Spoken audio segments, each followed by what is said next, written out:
Let's get it. Peace. Peace. This is Joshua Miller Law, Mr. PhD. You're just now entering the cipher called Real2reel360. Uh-huh.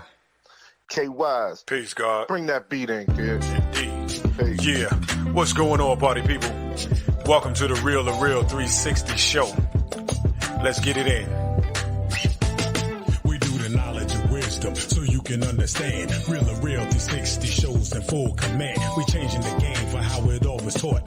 From bondage to freedom to an independent thought. Yo, the show is here to bring about a change for real. To lighten everyone so we all know the deal. 360 degrees is a fact. We created the show to give our love back to our communities so we can know what's going on and give them the support from knowledge to born. So if you're ready to learn, then it's time to go. Sit back and relax and enjoy your show. Peace.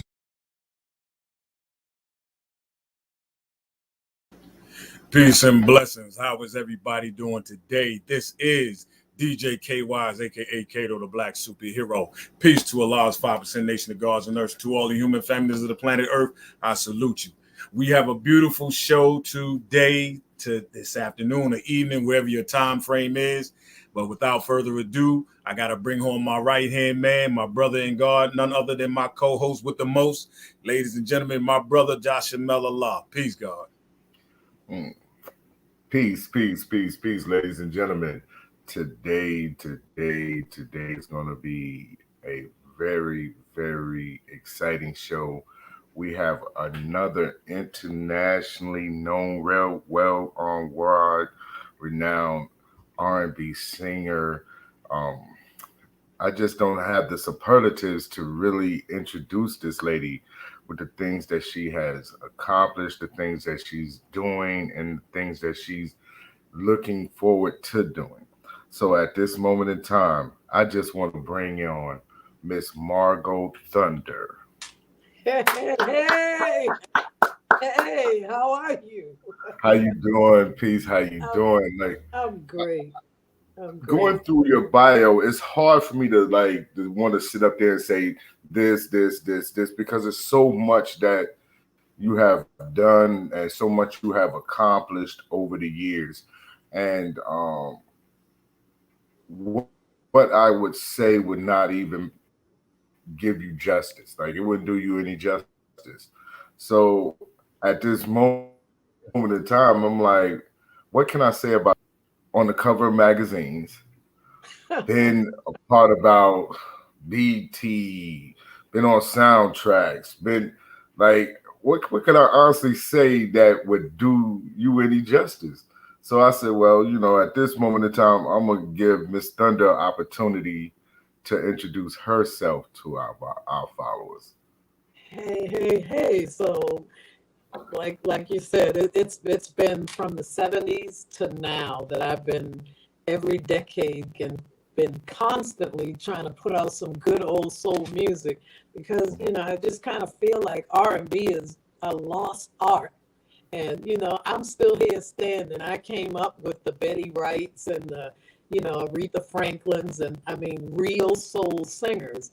Betty Wright was my mentor when I was 13 years old. So, when I recorded, Luther Vandross sung background on the first records that I ever recorded. So, I've just been, God has blessed me to still be here and to still do this on a level that I'm doing it on. And, I'm just thankful.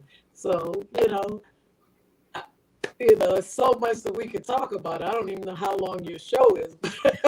We can't go through the 5 decades. Right. I tell you, it's definitely an interesting journey. What was going to speak about, like, one of the first groups you was in was 9.9. Could you speak toward that? What's so funny? I was going through stuff and look at this. I bet you most people don't even know what this is. It's a cassette. And I found the 9.9 cassette.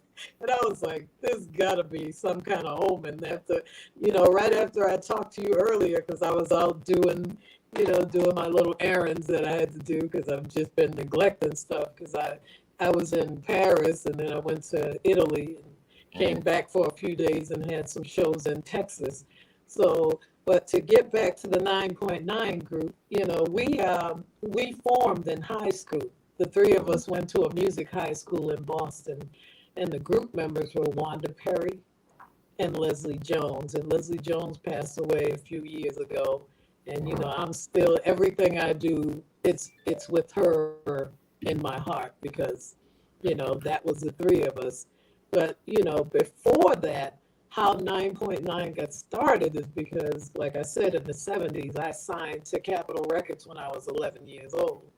And I did a remake of a old Soul Survivor song called Expressway to Your Heart. And, you know, and I'm still in school while all this is going on. So, you know, back then, you know, they didn't sign everyone to an album deal. They gave people singles deals. So I had a singles deal with Capitol. And after my time with Capitol was up, you know, I was in high school and just ended up in a music high school with Wanda Perry and Leslie Jones. And so we sang all around Boston as Margo Thunder and Intrigue. And then one day, you know, I get a phone call and it's a guy, Richard Dimples Fields, you know, and he had a song called She's Got Papers on Me and another one called If It Ain't One Thing, It's Another. Right. And so he was looking for a background singer, and he was in Boston. I'm from Boston, Massachusetts, right? The home of New Edition and all that. Before New Edition, I was there. And so, you know, he called up and said, hey, I heard you're like one of the best singers in Boston. I need a background singer to go on tour with me. And I said to him, well, if you need one, I can't help you because there's three of us. He was like, wow, you're willing to give up a tour for these other two ladies? I said, if you heard them, you'd understand it. And so, you know, he came by my house in my dusty little basement. We sang a couple of songs for him. The next day we were on a tour with him, the Whispers, and the Daz Band. You know, we did that tour with him. And after the tour was over, he's like, you guys are great. I want to produce a record on you. And that's how the whole 9.9 thing came about. But when we started recording, he had a name for us called Ouch. And we were just like, oh, no. That's not going to happen. And so we told him, let's just work on the record and then we'll come up with a name. And, you know, the All of Me for All of You song was actually for him. We were only supposed to sing background on it. But when I heard the track, you know, I started, you know, the engineer that I had at the time, his name is Paul Arnold. Paul Arnold has worked with so many people after working with us. He did Tupac, he did Atlantic Star, and he's still out here engineering. And so I told Paul told me, he said, hey, Dimples has this song called All of Me. He said, the track is banging. I said, let me hear it. So he lets me hear it. And the only thing that was in the box was the chorus for the song. So, you know, Dimples called and said, hey, I need some background. Okay. I start singing, all of me for all of you. Nothing less will ever do. And like, so we put the background down. And by the time Dimples got in from LA, I pulled him to the side and I said, hey, Dimples, that All of Me song should be for 9.9. And he goes, you think so? I said, I know so. He said, if you feel that strongly about it, go ahead in there. He handed me the lyrics and I sung the song with one take. And then towards the end, he kept like pointing his finger in the air. It needs to go somewhere. It needs to. And I said, Paul, go back to the part that says, I'm bringing you a woman, bring me a man. He goes back. I sing it. I sing the high note. The rest was history. And All of Me wasn't our song. They were going to come out with another song that's on the album called I Like the Way You Dance. The song came out so great that Dimples got on the phone and said, you guys need to stop the presses on that first single because we got the hit right here. And that's how All of Me was born. You know, it's funny because, you know, I got the music and everything and I forwarded it over to Kay. And Kay was like, hold on, man. She sound like, you know what I'm saying? This sound like a 9-9 group from back in the day. Da, da, da. And I was like, that's her. You know what I mean? Like, it was funny because that was the first thing that came out of his mouth. And he was like, it sounded like she remade this song. And I was like, no, that's her. Yeah, I was like, I said, now she sound too close like the original. I was like, it's damn near perfect. And he said, it's her. I'm like, are you for real? He said, yeah. I was like, wow. I said, okay, definitely. So flawless. I mean, your voice is angelic, powerful, dynamic. Thank you. How did y'all come with 9.9? Where did that come from? Okay, so like after the whole ouch thing, we were like, no, we don't want to be called ouch. And at the time, and in the 80s, they had a financing thing, which was 9.9% was like one of the best finance things you could get. And also the movie 10 was out. And we said, well, we're not quite a 10, so let's be 9.9. Okay. Working towards a 10. Okay. Now, So that's how that came about. now, Big Rob speaks highly of you. That's how we were able to connect through BIGGROBB Big Rob. Big Rob. That's my man. Yeah. And how did that connection come about with you and Big Rob? Again, life is crazy. And I tell people, if you live long enough, you'll get to see things twice.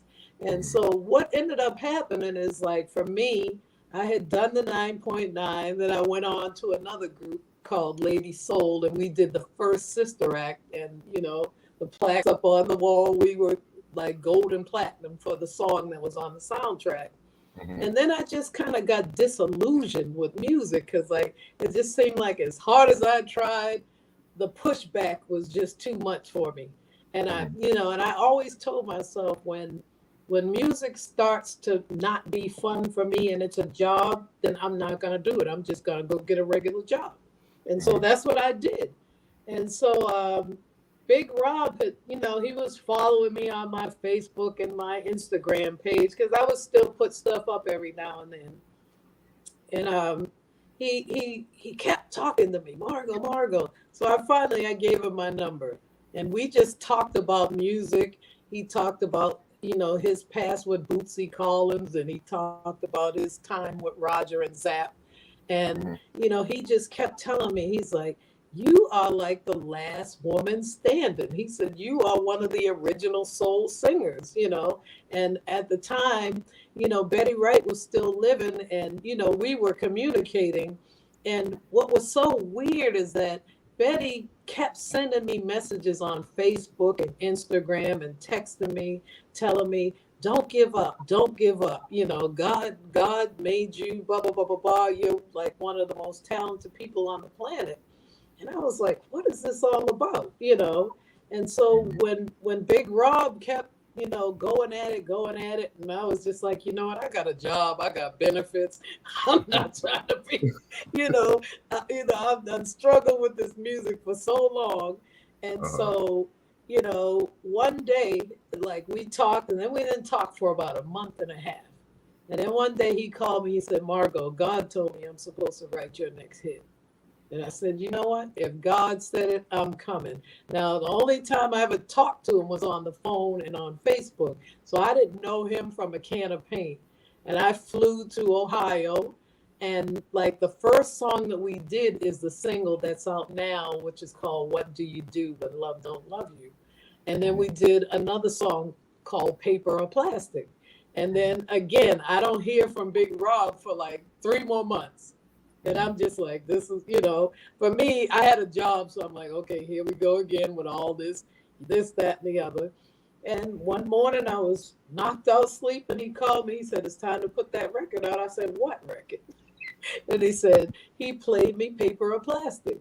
And all I could do was bust out laughing because it had such a good feel to it.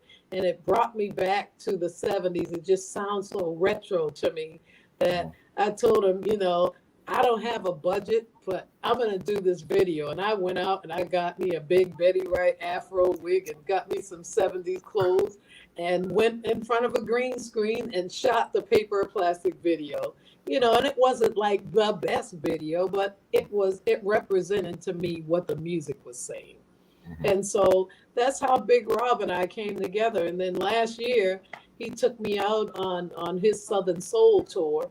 And, I have big respect for that music because, unlike popular music, these people stick with their artists.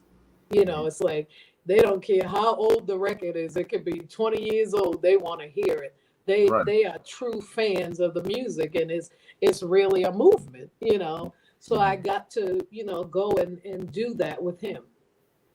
Now that's funny because really honestly, like I can't put you in the genre of Southern Soul and to really say, well, an R&B singer, but because you're just a soul singer, like a soulful singer, and that's something where a lot of times like people are put in boxes and they're not able to grow. So, but and that's for the me, hard thing. I look at Southern Soul. It's like when I grew up, I listened, like my mother, we listened to Johnny Taylor, we listened to Luther Ingram, we listened to, Billy Jackson, Denise LaSalle, all that stuff. And back then, it wasn't considered Southern Soul. It was just soul music. So people put these labels on this music.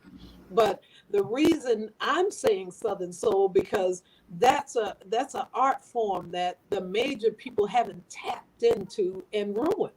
Right. So these people are able to go out and work every week, and bring in big crowds. Like last week, I was in Texas. We were with Tony, and Michelle, and he has such a fan base.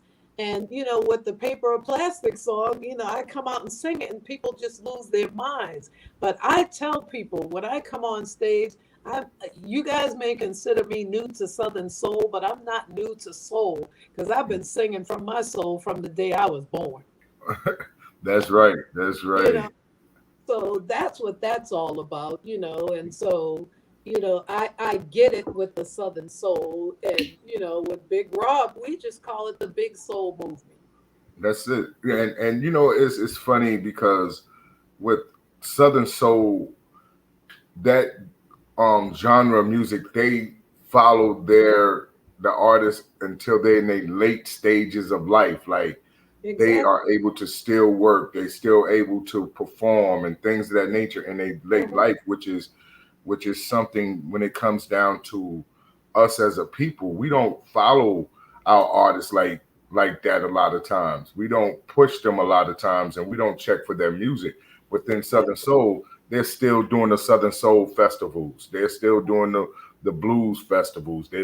And these are festivals that are outdoors, indoors, and you got hundreds of thousands of people sitting outside on lawn chairs and under tents, and still buying CDs and buying T-shirts, and it was amazing to me that fan base.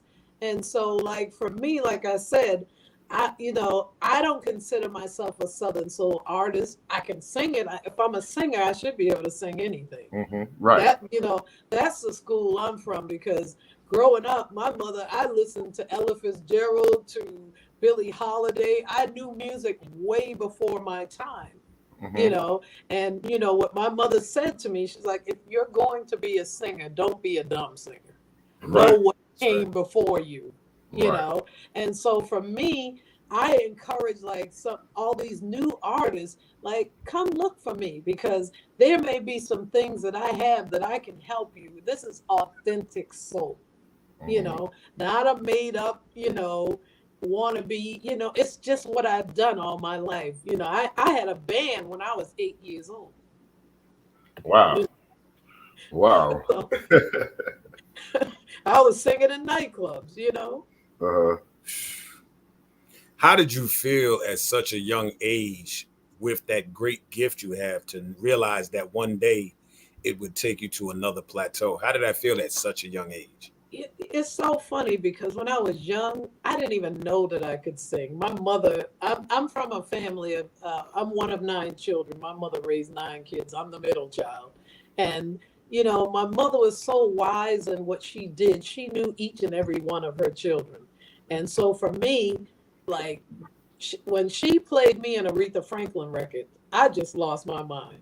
And so I would just go with these records and sit in a corner and listen to them and try to reproduce what I thought I was hearing. And I tell people I learned how to sing by listening to Aretha Franklin records. You know what I'm saying? And so when my mother actually did catch me singing, because I was a real shy kid, I wouldn't sing around anybody. So she caught me and she was like, "Was that you?"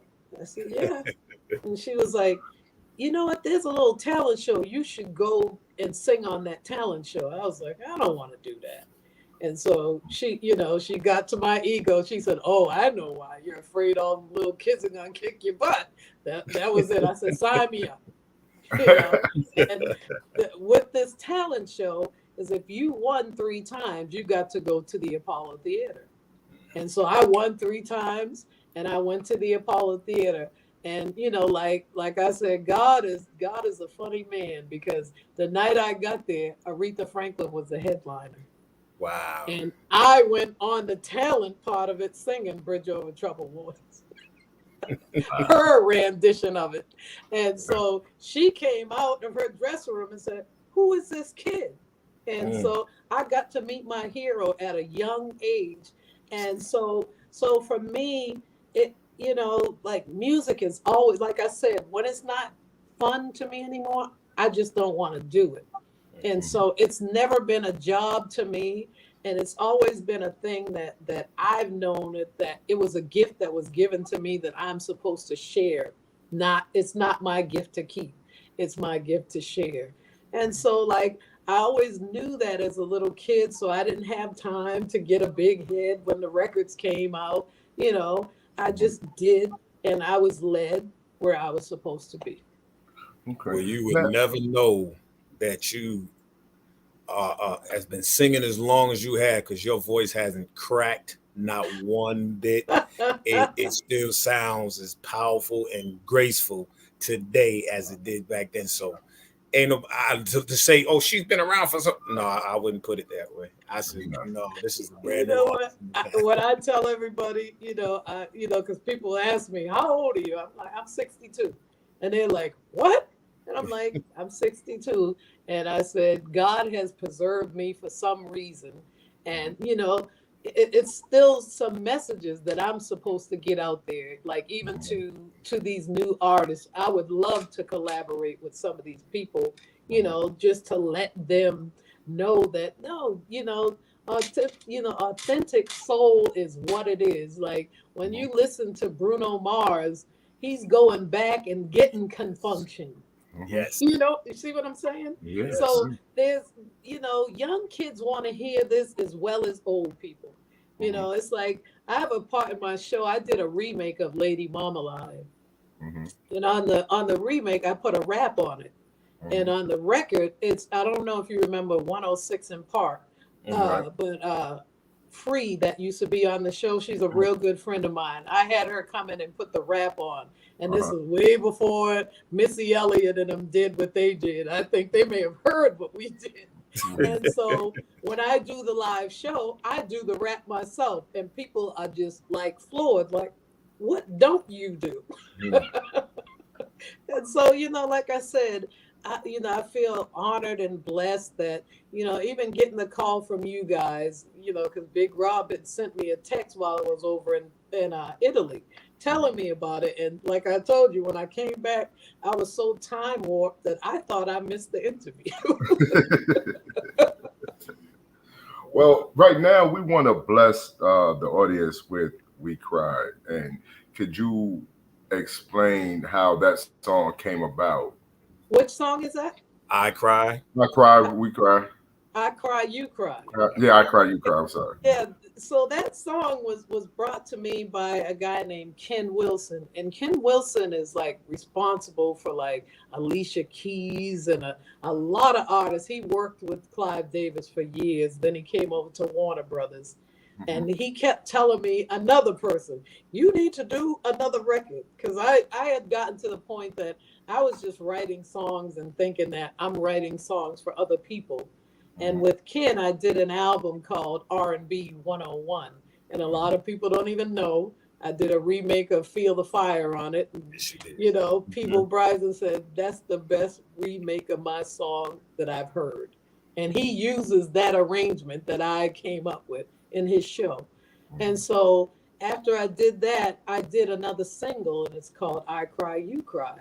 And, you know, we had such a good time doing the song. I just thought it was, for me, it had like kind of like a jazzy kind of, you know, funk kind of, yeah, you know, I hate to say neo soul because I don't even know what neo soul is, but people use that as a category. So, you know, but for me, it just had like funk and jazz to it, just the way the whole thing came about. So Kate, you already got it queued up? I'm ready when you are. Well, ladies and gentlemen, we have I Cry, You Cry by Miss Margo Thunder. On that merry-go-round. You got it? Let's make it happen.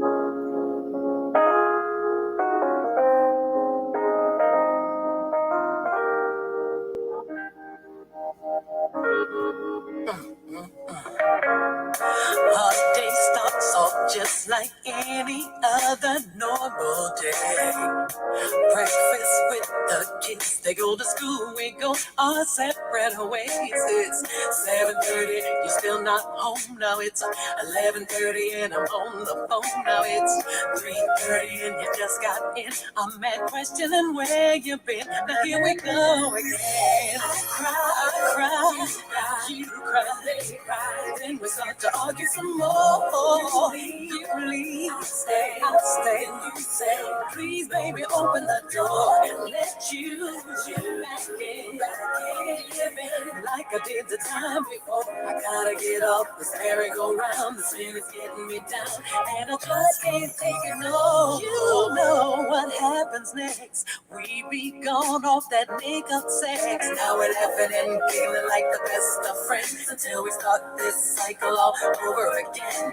See, I'm getting jumped off for this ride. I'm getting off this thing tonight. This heart condition I have for you keeps making me a fool. I cry, you cry, they cry. Then we start to argue some more. You leave, I stay. You say, please, baby, open the door. Like I did the time before. Gotta get off this merry-go-round. Spirit's getting me down. And should I hold on? Should I let go? Will I fall off? Or will I make it safely to the ground? All I know is I can't keep on spinning round and round. Cause I'm getting woozy from letting you use me. You cry, they cry. Then we start to argue some more. You leave, I stay. Please, baby, open the door and let you back in. Like I did the time before. Gotta get off this merry-go-round. And I just can't take it no more.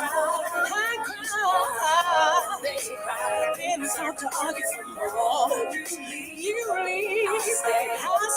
Please, baby, open the door. Back in, like I did the time before. Gotta get off this merry-go-round. This thing is getting dark. No more. I just can't do it. I can't do it. Can't do it. Can't do it no more. I Can't fight it no more. I just can't take it. I Can't take it no more. I don't want to ride no more. Yes. That's beautiful. Don't want to ride no more.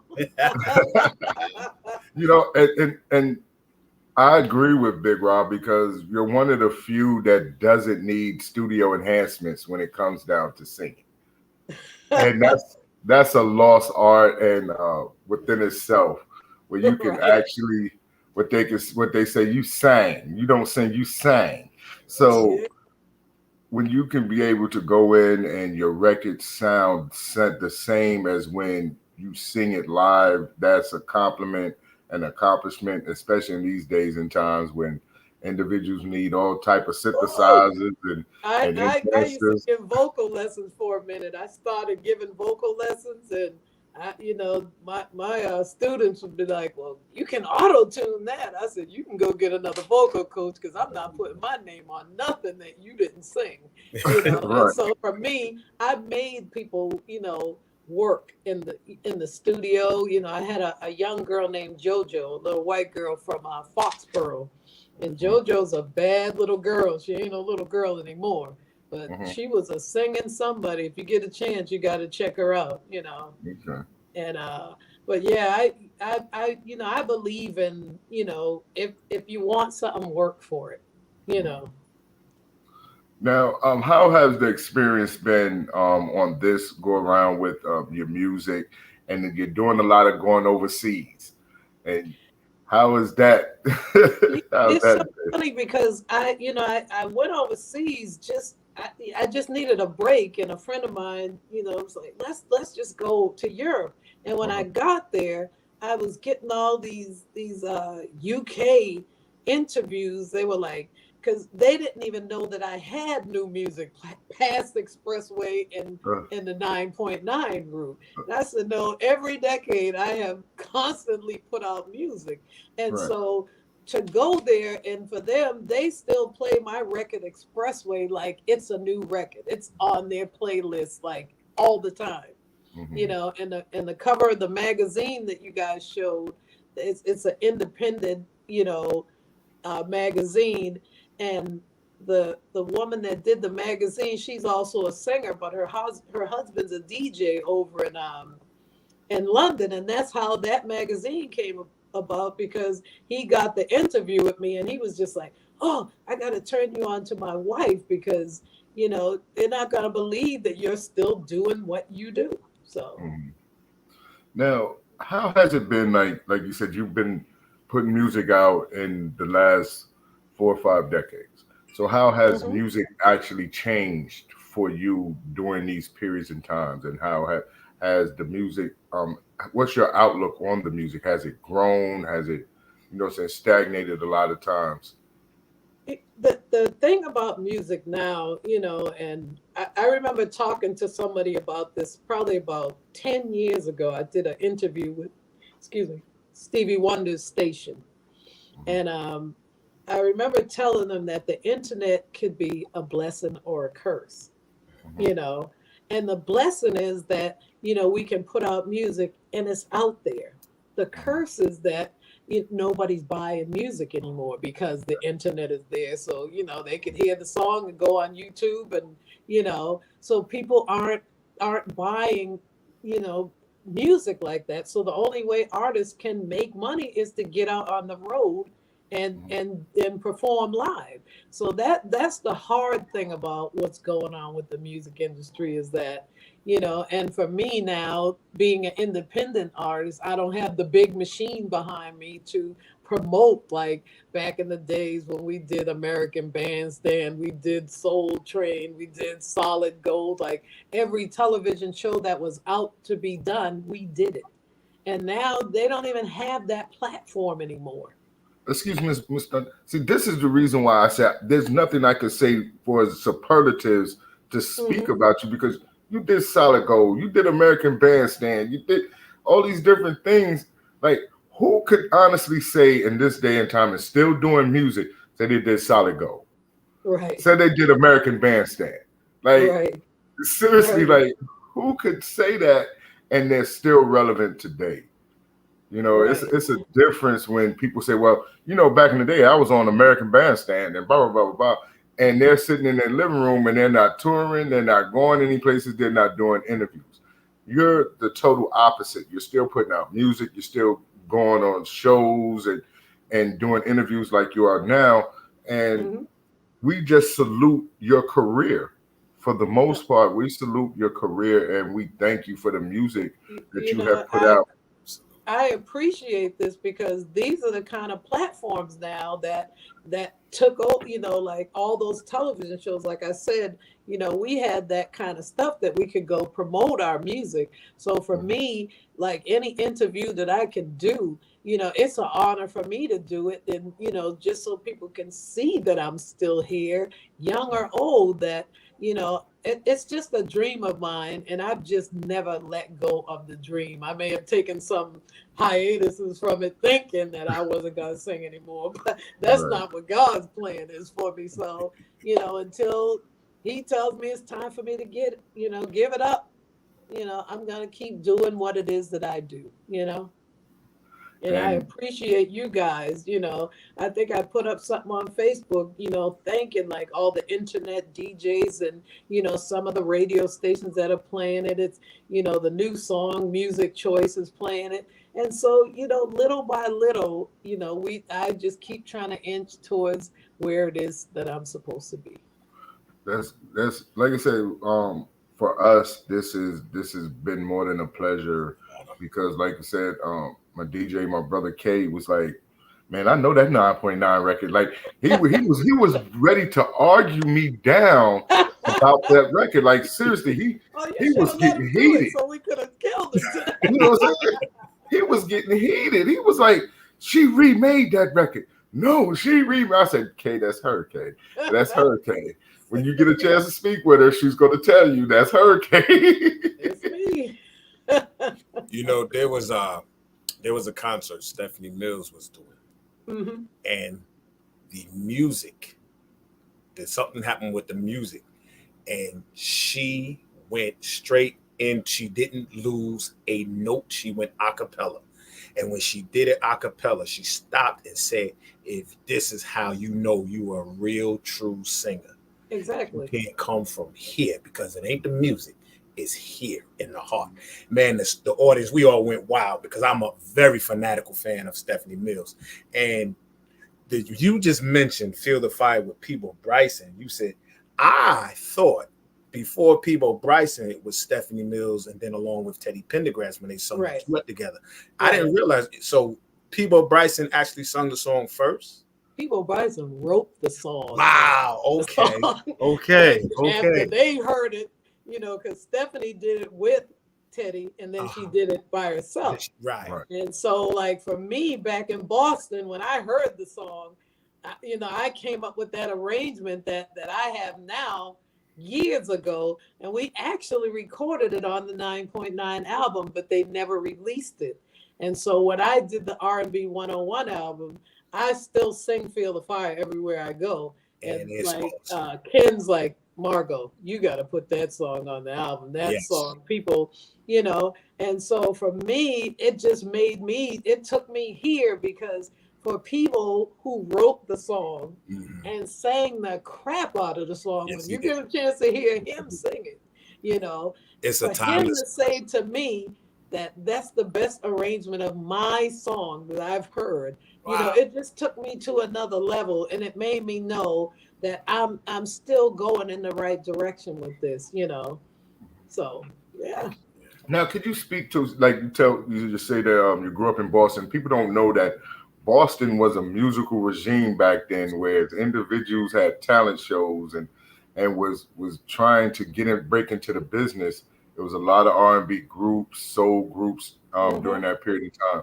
Could you speak toward that time and place in Boston, where individuals was hungry for the music and they was trying to get out there? Right.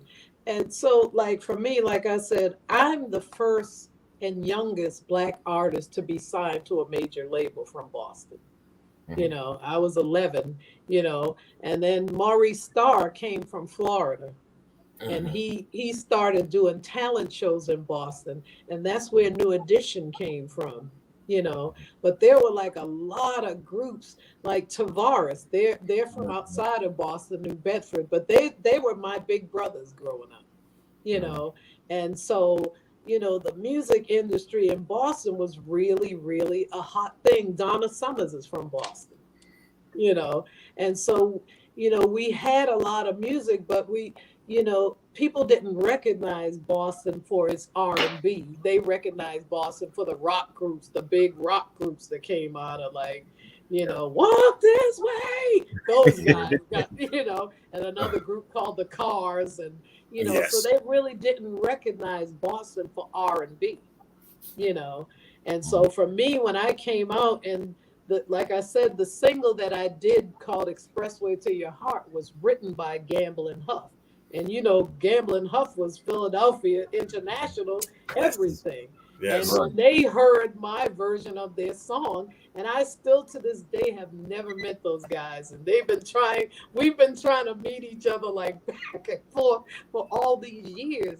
But yeah, Boston had a real hotbed for music. New Kids on the Block, Maurice, he did a lot with those groups. Now, when it comes down to the new music that you have today, what is your inspiration that you have? Because you pen a lot of your music, you write a lot of your music, and you collab with a lot of individual writers or what have you. But what is your inspiration when it comes down to writing music?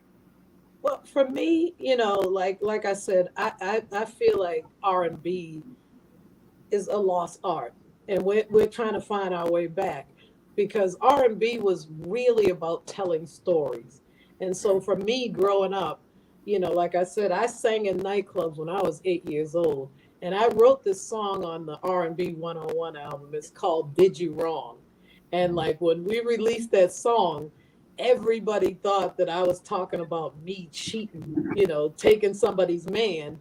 And when I wrote the song, it came back from me as a kid, being in the clubs. I was singing one night, and I'm looking at this couple, and they're just enjoying the show. And then from behind the couple comes a woman, picks up a beer bottle, smashes it over the guy's head. He was cheating on her. So that's what that song was about. Did you wrong? And so for me, I just feel like I'm a storyteller, and and I want to tell stories. Not all, Black people, we don't just we make love too, and that's where we got lost with all these. I'll do you in the bed.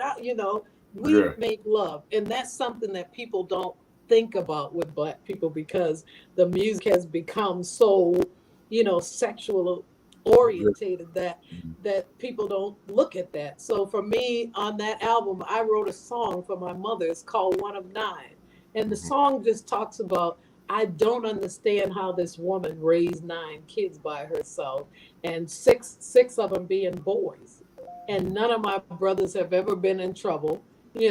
So it was just like a tribute to her, because I couldn't raise one kid right now if I had to, let alone 9. And so that's what my inspiration is. I'm just a storyteller. Fantastic. Can I ask a question right quick? In your time growing up, and I mean at such a young age, to actually be involved with such great artists of the 50s and the 60s decade that you actually came to be with, what was it like, first of all, at a young age, when you was working with Lambert and Potter, and then with the Four Tops, as well as you mentioned, Tavares? What was it like for you to step in the arena with great people during the time, as growing up, that they were already great? And how was that, that experience with you during those times? Like for me, again, it was just what I did. I mean, there was a nightclub in Boston called the Sugar Shack. And because I was a local artist, I opened for Billy Paul. I opened for, Blue Magic. I opened for the Stylistic. So for me as a kid to be able to be around all that greatness, I was just like a little sponge. I was just taking all this stuff in, And I tell people, I feel like I never was a child. I've always been, just what you see now is what you would have saw when I was 8 years old. Because I just grew up into it, and I was blessed enough to have people around me that, that nobody bothered me in nightclubs. It's just like all these guys that I'm talking about protected me, because they recognized the talent that I had. So they weren't going to let anybody, mess with me. It's like 2 months ago, I got to see Chubby from Tavares, the lead singer. We hadn't seen each other in like almost 15 years. And he looked at me and said, "Look at you, you're all grown up." I said, "It happens." So for me, it was just the normal thing for me to be around these people. I remember one night I had a show with Billy Paul, and I used to come out and sing Me and Mrs. Jones with him, and I would sing Me and Mr. Jones. And so it was his last night. And this guy just kept heckling him. Like he was saying, "Hey, it's been a great week," and the guy was, "Ah, shut up," just ignorant in the audience. And so like he called me up and I'm singing Me and Mr. Jones, and he's out there kicking the guy's butt in the audience. It's like for me, I'm trying to put a book together because all these experiences that I've had, like with Cuba Gooding, Cuba Gooding, just some of the people that I've run into and in my life it's just amazing. And when I tell people these stories, they're like, "This sounds like a book," And I've been talking to a woman that I know at ABC because she said, "Your life is a movie." She said, "People need to know this," Like I said, we don't have those platforms. We don't have a solid goal for these young artists to go on anymore. We don't have a American Bandstand. We don't even have an Arsenio Hall show. Right. You know what I'm saying? So it's just like it. For me, I feel like I came up in a time that, I got to do a lot of things that these young artists, and that's why I feel like for them, it's a hurry up and make a record thing, not the love of what we do behind the scenes. Because I love being in the studio as much as I love being in front of, on a stage and creating that stuff. Do you find that that's a lost art, whereas individuals take their time and really pour into their music? I do, because like I said, the industry has changed so much. It's like you'll hear somebody like one week and you never hear from them again, because there's no longevity anymore. And so what I look at now, I'm looking at the Beyoncés and like what the music is doing now. And we're getting ready to go back into the club era, the club music. Boom, boom, boom, boom. Watch, you'll see it, and so like the Martha Washes and all those people, those real soul singing people. Yes, it's coming. It's coming. So who would you? I'm pardon. Go ahead, G. I know that coming up, the music was impactful and it brought relationships together, because we always talk about certain songs that would be played at the parties and you wait all week to meet the young lady or whatever. Living for the weekend. And you're waiting on that one song to come on so you can get that slow dance and everything else. Right. Now all the music was fast, so you don't have that same opportunity. And I think me and Kaya spoke before about how love is lost in the music. And that's what I said, when you like Bruno Mars, all night can't sleep too, they're going back for it. And that's what I'm saying, that we were talking about the love in music. It's coming back, it's just a matter of, some of these artists seeing that and not thinking, "Oh, that's old school music." It's not. It's music. Music is music. Any type of music you listen to, you're going to hear some of the same chords, It's like there's only eight notes, So on a day where you're relaxed, who do you listen to now in the R&B genre that you say that's some good lyrical music as far as what you hear? So not so much as the music part itself, but the words, or so on a day where you relax, who would you say you listen to from time to time? Wow. Again, I have to go back. I listen to Jill Scott. I listen to Anita Baker, and I really like Jasmine Sullivan. It's a singing girl.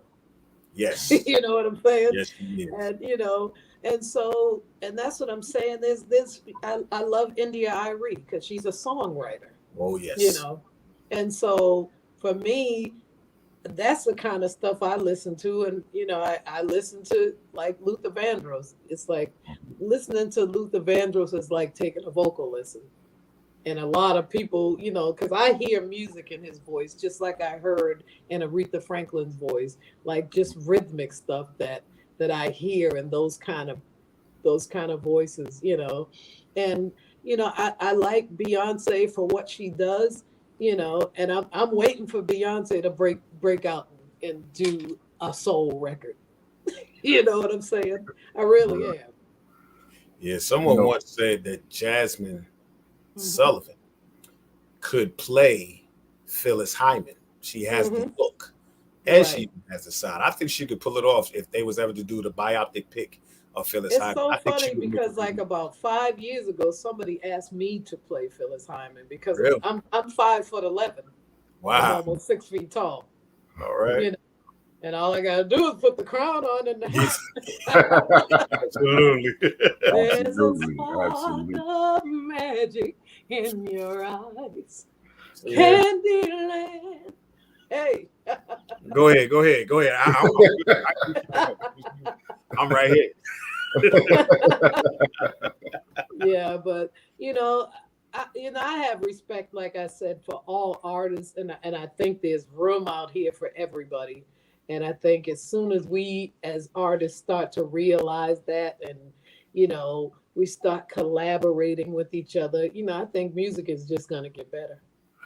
And I think that once individuals find the love and the passion, then the music grows and evolves, and it will come back as well.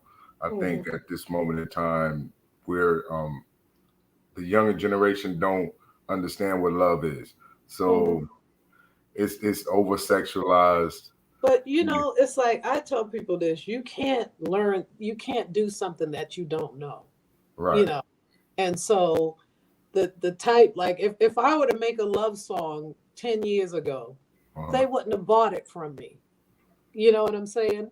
They, but like what I say is like our counterparts, like white artists, they're the R&B artists now. When you look at it, they were calling Justin Timberlake and Robin Thicke the new soul artist, and what's her name, Adele. Yeah, and they'll let them make any kind of music that they want to make. We're stopped. It's like, oh, we got to get another record like this. It's like, if you already have that kind of record, why do you need that from me? There's something down here, Josh Jamel. If you take a look, this person, Tori Coleman, has 3 things I want us to address. And Ms. Thunder, you can please add in onto this. He says, back in the days, we had one station. Now today is several. I have to disagree with you, because when you say one station, what do you mean by one station? Because it depends on where you are and where you're from. Because being from New York, he's from Westbury, and his family grew up on the block with us in Roosevelt. Okay. I don't know about one station because we had 107.5 BLS, we had 98.7 KISS, we had 92 KTU, we had 100Z. We had but you know what? I get it, because I'm from Boston, and we had one black station which was called WILD, and it was only on from sun up to sundown. We didn't even have a 24-hour black station. Okay. And so, like, for you to get your record played on that, when you think of all these different artists, and like for me, I think because I was from Boston, and I gave people good music. I'm not going to put out a crap record and say, well, I'm from Boston, play my record, but we were in that situation that the only time we heard black music after WILD went off is that we had to listen to the college stations, and they had private radio. Yeah.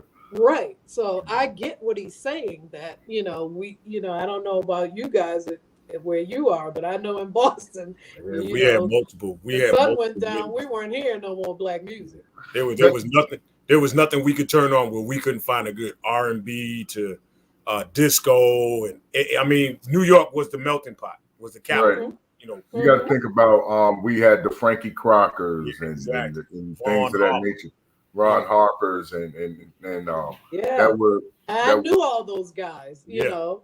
I and used to come in and do a show. I forgot what the name of that club was in New York that Ron used to host. It was like oh my goodness, I can't remember but I used to come to New York a lot and do that show there, you know. And I know Allison Williams was hosting Ashford and Simpson's club up there. Okay. So you know, That's another powerful house singer too, Allison Williams. that's another one of my friends, you know. Yes. And it's interesting, you know, how over the years they pushed out great singing, great music, and they're forcing the crap on our children, and they're forcing us to listen to it as well because we're trying to find music that feels good to us. So either we submit to what's on the radio, or we purchase an internet radio station, and we have to listen, and that's the only way we can actually find the music that we love. Right. And but I know, like, well, our time is almost coming up, but at this moment, I want to make sure that all the people that are watching and listening are able to know where they can see Miss Margo Thunder. Do you have any events that's coming up? You know, I'm telling you, I've been like I came back and I got a call the other day because Boston is like, they're so mad at me. They're like, you need to come home. You need to do some shows. So I'm trying to set up some stuff like that. And what I do is, like, you know, my Facebook is Margo Thunder. My Instagram is Margo Thunder House 7. And then I even have a TikTok, which is good night. What is it? I'll get it to you guys. But I do have a TikTok. But I think it's Margo Thunder 97 or something like that. And, you know, so what I do is when I know I have shows coming up or whatever I'm doing, you know, I post a lot just to keep people abreast of what's going on with me, you know. And so that right now, it's like I said, I've been trying to catch up. I'm so tired right now. It's like, I don't know whether I should be awake or asleep. Because like I kind of lost the day by being, you know, over in Europe, because they're like 9 hours ahead of me, you know. And so like, and then I came back and went to Texas, and, you know, so I'm still kind of, but as soon as I know what's going on, I'm going to take to social media and I put up stuff and, you know, let people know what's going on. That's great. That's great. Well, I want to tell you that we are humble to have you on our show. We greatly appreciate you coming on. We would love to bring you back. Anytime. Do Anytime. another episode. You know, anytime. And like I said, I just don't have the superlative. Normally I could speak to certain things, but when you're a loss of words because of your career, the things that you've done, the places that you've been, the people that you work with, it's hard to put that in a box. And I feel like that's the way your music is. It's hard to put in a genre or a box where you say, well, she's a soul artist, she's an R&B artist, she's a Southern soul artist. Let me tell you something. All of me, when we signed to RCA, they signed us as an R&B act. The All of Me song took off and went pop so quick that they, you know, we had never met the pop division. You know, and for me, I didn't go in the studio saying, I'm going to sing this like pop so we can get a pop hit. I sang the song like what I felt. And, you know, that's what I tell people, you know, be authentically you. What you do that to the best ability that you can do, you know, and don't let anybody tell you or put you in that box.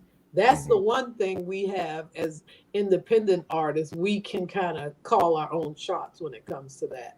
You know, we just got to get more people to follow and, you know, get into what it is that we're doing. That's it. And That's it. again, I appreciate you guys for having me here today. Thank you. And I hope you guys play a little bit of What Do You Do? You Hey, know, I tell you, if you can give us 2 minutes after the show, I wanted to speak with you about some things, and maybe we can network on something else behind the scenes.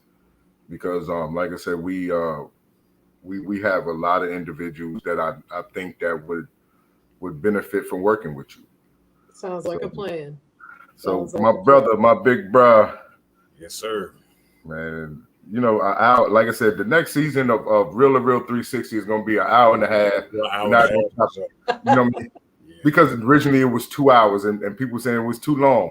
You know what I mean? But you have individuals with so much information, but it's best this way. But we can bring you back with what you have going on in the future, and people will be Oh, good. anticipating it.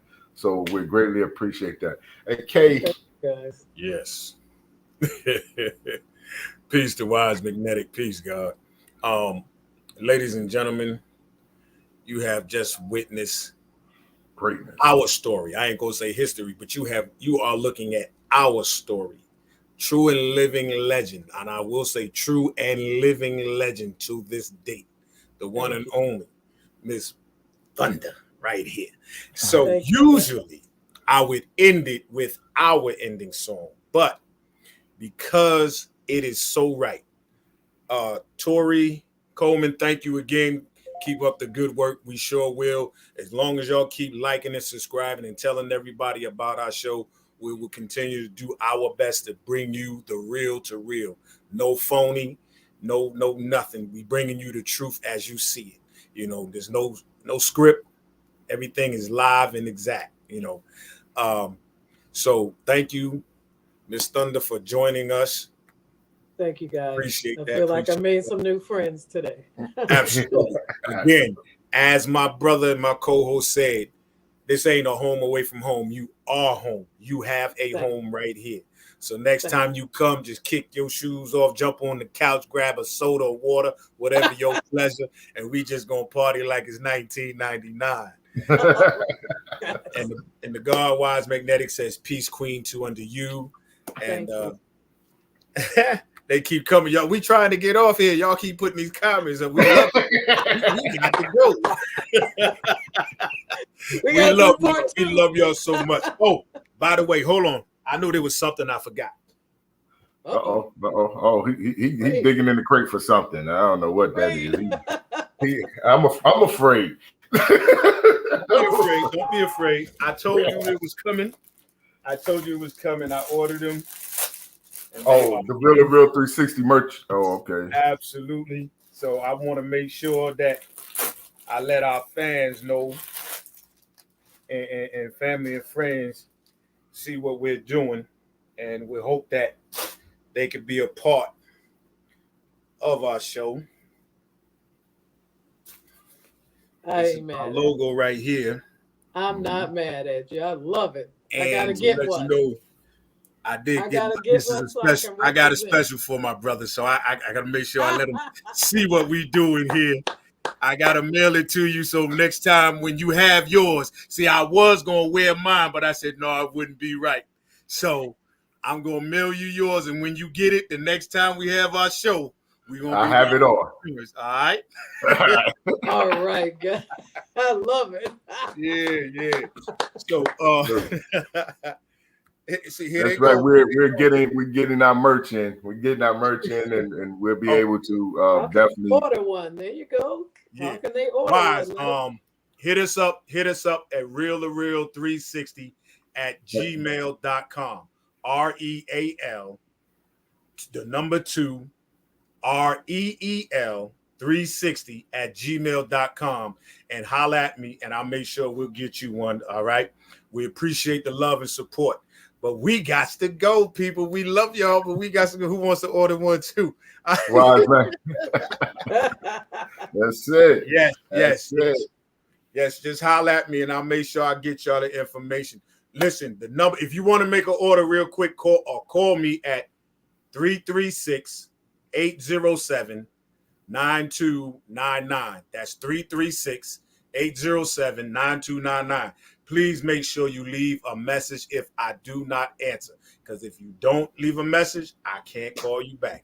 All That's right. it. That's how we do. Now, please let me get off here and do what I do. We're going to go back into the original heartbeat of the song that we was just talking about from day one.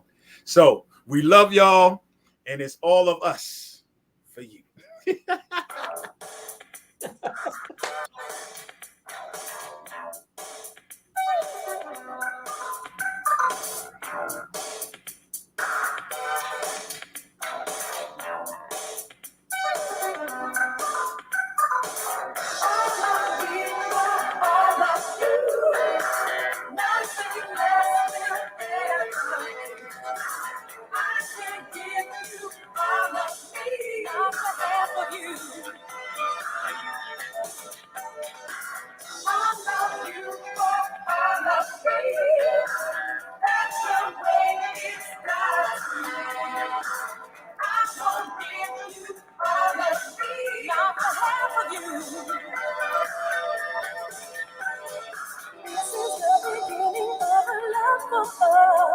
We're holding, squeezing, talking that I love stuff. I need you, want you more than anyone should be.